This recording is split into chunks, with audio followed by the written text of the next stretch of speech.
Você já ouviu falar de Abraão, Jacó, Davi e Salomão, homens considerados heróis da fé, escolhidos por Deus, protagonistas de promessas e milagres.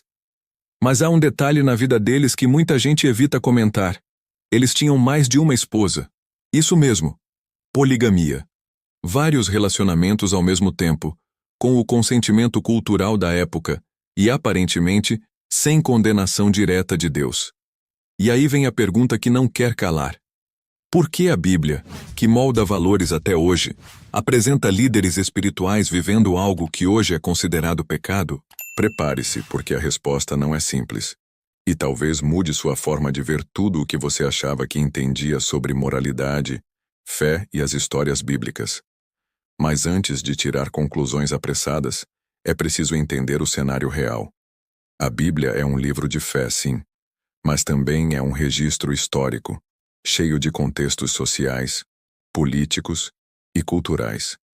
Então vamos voltar no tempo, até os dias em que a poligamia não só era comum, como também era vista como uma forma legítima de garantir descendência, alianças políticas e até proteção social. A pergunta que ecoa então é: Deus aprovava isso ou apenas tolerava? Vamos analisar isso juntos. Para entender se Deus aceitava ou apenas tolerava a poligamia, precisamos observar com atenção os detalhes que a Bíblia revela, e também o que ela não diz. Quando lemos sobre Abraão tomando Agar, serva de Sara, como esposa, vemos um gesto estratégico para gerar descendência. Jacó, neto de Abraão, teve duas esposas, Lia e Raquel, além das servas delas, formando uma verdadeira família expandida. Davi teve várias mulheres. Salomão, mais de 700 esposas e 300 concubinas. E o mais curioso, em nenhum desses casos vemos uma repreensão direta e imediata de Deus por causa da quantidade de esposas. Não há uma proibição explícita nesses relatos. Mas atenção, o silêncio de Deus não é o mesmo que aprovação.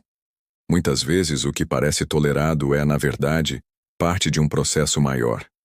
Deus lida com a humanidade respeitando etapas, adaptando-se à dureza do coração humano. O próprio Jesus disse isso quando explicava sobre o divórcio. Por causa da dureza do coração de vocês, Moisés permitiu, mostrando que nem tudo que foi permitido no passado representa a vontade ideal de Deus. A pergunta que fica é: o que a Bíblia mostra como o plano original de Deus para os relacionamentos? E é isso que vamos ver agora. Se quisermos entender o que Deus realmente desejava desde o princípio, precisamos voltar para o início de tudo, o Jardim do Éden. Lá não havia multidão, não havia cultura patriarcal, não havia sociedade com convenções. Havia apenas um homem e uma mulher. Deus criou Adão, e depois uma só companheira para ele, Eva. E quando a união é selada, o texto é claro. Por isso deixará o homem pai e mãe, e se unirá à sua mulher, e serão ambos uma só carne. Perceba, sua mulher, no singular. Não há menção de outras esposas, nem de relações múltiplas.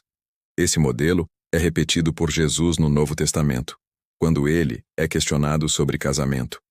Ele não cita os patriarcas polígamos, ele não fala de Salomão. Ele volta direto ao Gênesis e reforça: no princípio não era assim. Jesus reafirma a visão de que o ideal de Deus era um relacionamento exclusivo, íntimo e monogâmico. Então por que os heróis da fé se desviaram desse padrão?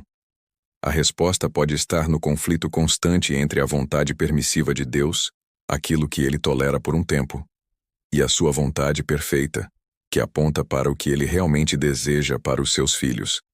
Mas isso nos leva a outro ponto importante: a consequência invisível da poligamia. Vamos entender isso agora. Se por fora a poligamia parecia funcional, gerando filhos, alianças e até estabilidade social, por dentro, a história mostra rachaduras profundas. Não há um único exemplo de poligamia na Bíblia que tenha gerado paz familiar. Pelo contrário, onde há mais de uma esposa, há ciúmes, competição, mágoas e até tragédias. Veja o caso de Jacó. Ele amava Raquel, mas foi enganado e teve que casar com Lia primeiro. Resultado? Um lar dividido. As esposas competiam pelo amor do marido. E os filhos cresceram em meio à rivalidade, a ponto de os próprios irmãos venderem José como escravo, movidos por inveja. Com Davi, a história não foi diferente. Vários filhos de diferentes mulheres e uma sucessão de intrigas, abusos e até assassinatos dentro da própria casa. Salomão, apesar de toda a sabedoria, foi arrastado para a idolatria por causa de suas esposas estrangeiras. Ou seja, Deus pode não ter intervindo com um raio do céu a cada casamento múltiplo, mas os frutos dessa escolha sempre vieram em forma de dor, divisão e caos. É como se a Bíblia estivesse dizendo: você pode até escolher viver fora do padrão divino, mas terá que lidar com as consequências. E diante disso, uma pergunta surge com força.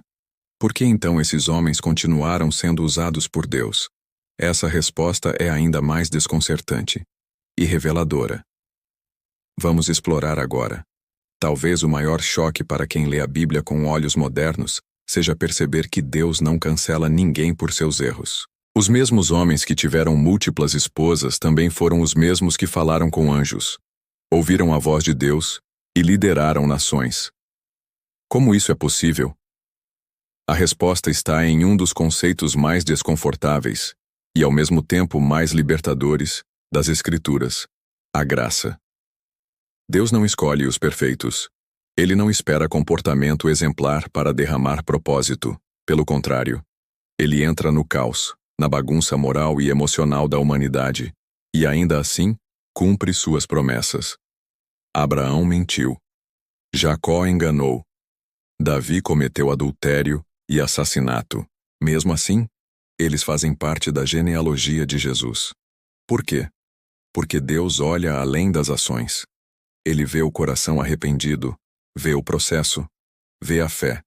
Isso não quer dizer que ele aprova tudo o que eles fizeram, mas quer dizer que ele não desiste de quem ainda está em construção.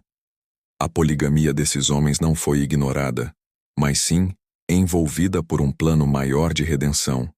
Isso mostra que a Bíblia não é um livro de heróis perfeitos, mas de pessoas reais, falhas, que mesmo errando feio, foram transformadas e usadas por um Deus que é muito mais misericordioso do que julgador. E isso nos leva a uma reflexão final, que talvez seja a mais importante de todas. Vamos a ela?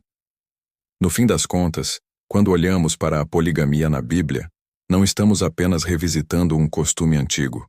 Estamos olhando para um espelho que revela o nosso próprio conflito entre o certo e o permitido. A história desses homens não está ali para ser copiada, mas para ser compreendida. Ela nos ensina que nem tudo o que é tolerado é ideal, que Deus pode até permitir certos caminhos por um tempo, mas seu plano perfeito sempre aponta para algo mais elevado, mais puro e mais saudável. Essa tensão entre o que é culturalmente aceito e o que é espiritualmente correto continua existindo até hoje. Quantas vezes nos nossos próprios relacionamentos justificamos atitudes com base em "todo mundo faz" ou "não tem nada demais"? Mas o convite que a Bíblia faz, ao expor a dor gerada pela poligamia, é para que a gente não confunda tradição com direção divina. E talvez o mais poderoso aprendizado seja esse: Deus nunca depende da nossa perfeição para agir. Ele escolhe, corrige, transforma e continua usando pessoas em processo, assim como usou Abraão, Jacó, Davi e Salomão. A graça escandalosa que alcançou homens polígamos no passado ainda alcança corações quebrados hoje. E isso muda tudo.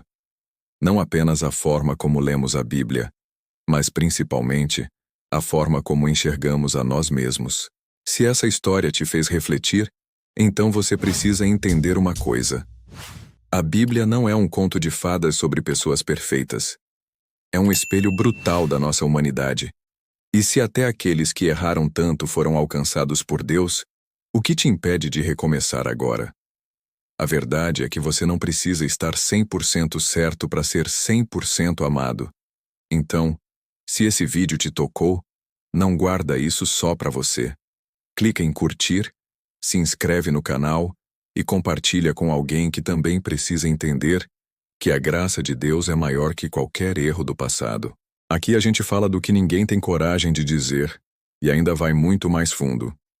Nos próximos vídeos, prepare-se para desconstruir mitos, quebrar tabus e enxergar a Bíblia como você nunca viu antes.